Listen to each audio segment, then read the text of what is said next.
determined. He maintained that constitutional democracy depends on good faith, adherence to fairness, and constitutional morality, not merely technical compliance.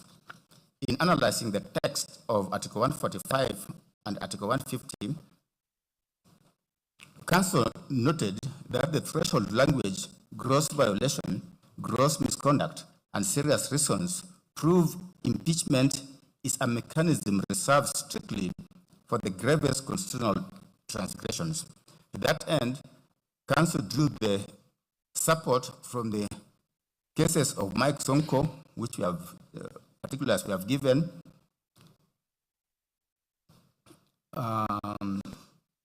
Muya and versus Tribunal appointed to investigate the conduct of Justice Martin Muya.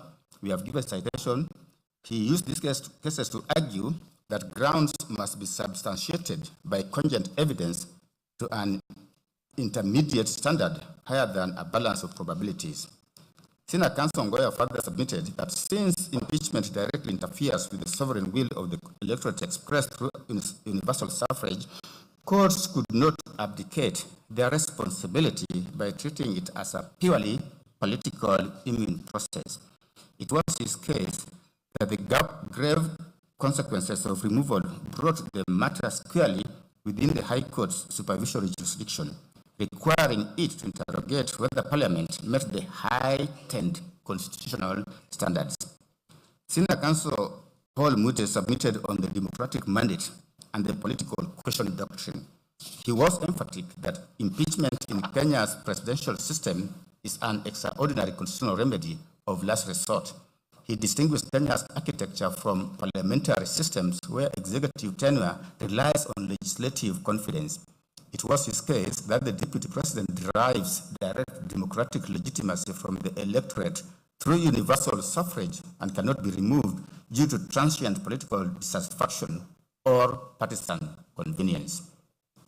In view of the fact that impeachment effectively overturns the democratic will, it was Senior Counsel's position that the Constitution deliberately imposed strict procedures and substantive safeguards that courts are duty-bound to enforce. Learned Counsel drew support from the decision in Mike Sonko Mbuvi, which we have stated, to restate that the threshold for removal could not be reduced to political expediency. He further called to his aid the Court of Appeal decision in Martin Nyaga Wambora, we have given citation, to argue that judicial review of the proceedings affirmed constitutional supremacy rather than offend the concept of separation of powers. He firmly rejected the respondent's invocation of the political question doctrine, asserting that the Constitution creates no autonomous islands immune from accountability, and he maintained that all constitutional power remains subordinate to the judiciary's review. Learned Counsel Mr. Chiang Dudley submitted on jurisdiction and the mandatory duty to adjudicate. At the outset, he pointed out an alleged internal contradiction in the respondent's case, simultaneously conceding the court's jurisdiction while urging it to abstain from exercising it. He submitted that constitutional adjudication could not be avoided simply because a dispute implicated political institutions or carried political consequences. He took the position that once allegations of procedural impropriety or rights infringements arose, the process ceased to be purely political. Drawing on the United States Supreme Court decision in Cohens versus Virginia, we've given citation, he argued that a court acts just as improperly when it declines constitutionally vested jurisdiction as when it arrogates jurisdiction it does not possess. It was his case that Article 165 imposes a mandatory obligation on the High Court to determine disputes whose constitutional violations are alleged as such, the judiciary would itself violate the Constitution by declining to hear politically sensitive questions. Mr. Ochieng submitted further that separation of powers does not establish institutional immunity and that judicial review ensures Parliament acts within its boundaries. Citing the Supreme Court advisory opinion in the matter of Kenya National Commission on Human Rights, Council concluded that constitutional Interpretation in such disputes must be transformative, holistic, and purposive rather than mechanical. In the written submissions, His Excellency Gachagua specifically impugned ground 8 of the charges, noting that it relied on Section 132 of the Penal Code, a provision already declared unconstitutional in Robert Alai versus the Attorney General matter. On the right to a fair hearing, he maintained that the Senate violated his inalienable right by proceeding in his absence due to illness, contrary to Article 50, Sub-Article 2F and Article 25C. He drew support from Karaoke versus Attorney General, where it was argued that denying an adjournment impacting a citizen's constitutional rights warrants careful circumspection. He further submitted that the rushed manner of the proceedings mirrored the predetermined and unjust actions condemned in Olo versus Kisumu County Assembly Service Board and another, rendering the resulting decisions absolute nullities. Submitting on public participation and institutional incapacity, it was His Excellency Gachagua's case that both houses entirely failed the threshold. He referred to the decisions in Mohammed and 6 others versus County Assembly of Wajir and other cases which we have stated. To reinstate that engagement must be substantive, one that allows reasonable time and utilizes satisfactory mechanisms.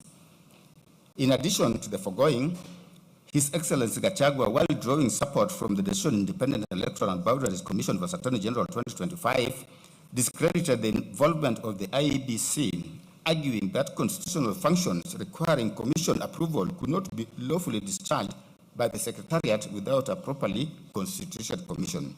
In their rejoinder submission, the legal team also spoke to procedural illegality in plenary investigation. It was His Excellency Gachagua's submission that the Senate lacked a lawful resolution to appoint a plenary investigation.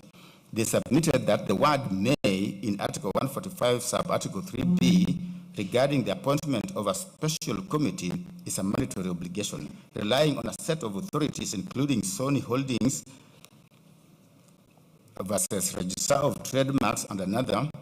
They submitted that courts routinely interpret may as mandatory to effectuate legislative intent. Tracing the constitutional drafting history from the Guy and Bomas drafts to the Wako and Harmonas drafts, it was their case that it proved the framers consistently intended for a special committee to investigate charges prior to any plenary vote. In conclusion, His Excellency Gachagua drew inspiration from the Filipino Supreme Court in Sara Duterte versus House of Representatives. We have given citation to reiterate that impeachment processes remain strictly subject to the Bill of Rights to check grave abuses of discretion. Consequently, they urge the court to utilize its discretion as established in Imanyara and 2 others versus Attorney General to award damages for the constitutional violations to vindicate His Excellency Gachagua's right and deter future legislative infringements.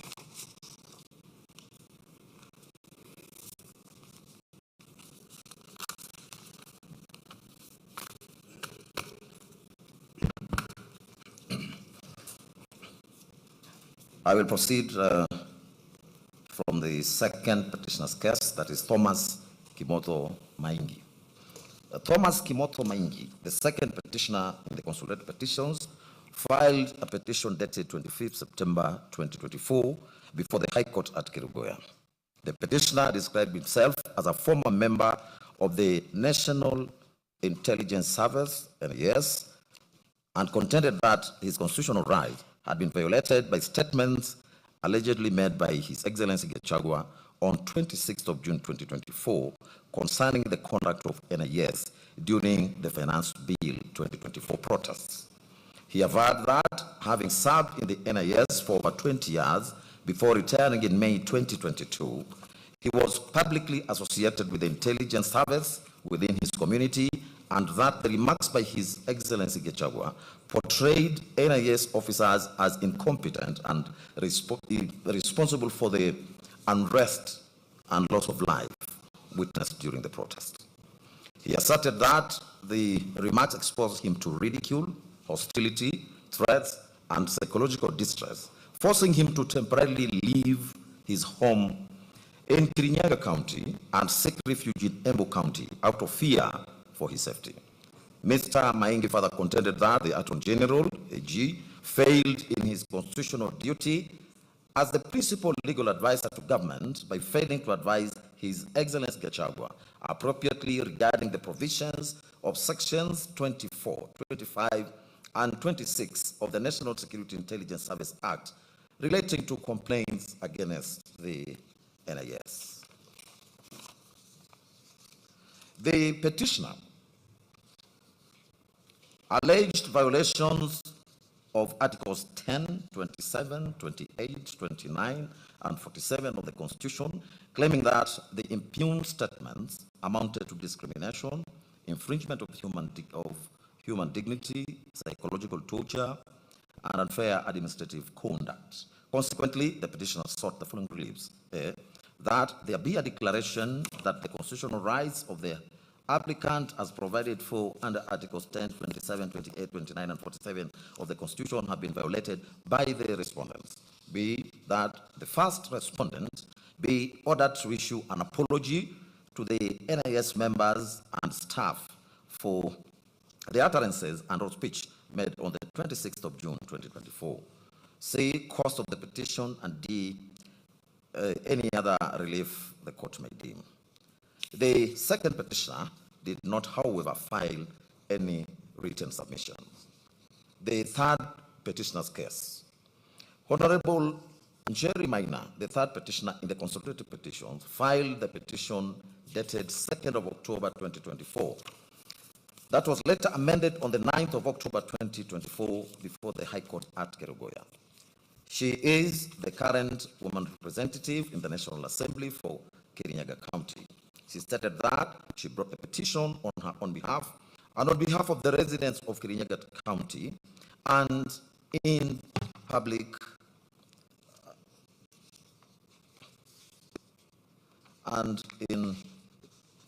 discretion as